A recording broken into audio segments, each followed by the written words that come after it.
আমরা রোস্টের রান্নার প্রসেসিংটা শুরু করলাম।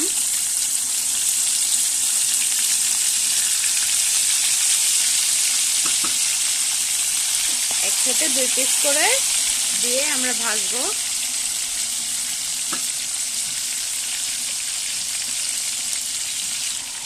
আমরা এবার একটু নেড়ে দিব, যেহেতু এক সাইডে চলে গেছে একটা একটু।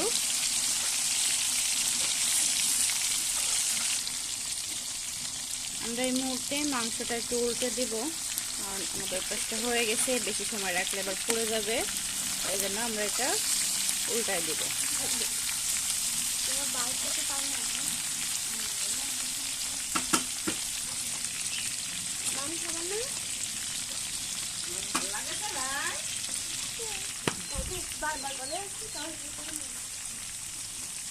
আমাদের সবাই একটু মাংসগুলো একটু কড়া ভাজা, বিশেষ করে মুরগি, এটা দেশি মুরগি, একটু কড়া ভাজা খেতে পছন্দ করে, এই জন্য আমরা একটু কড়া করে ভাজবো, দেন তারপরে রান্না করব।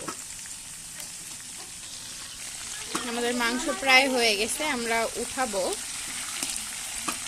দেন উঠায় রেখে দিব। এবার পরবর্তী আরো কিছু বাকি আছে, আমরা সেটা করে নিব। এই সুযোগে আমরা এবার উঠায় নিচ্ছি আমাদের মাংসটুকু।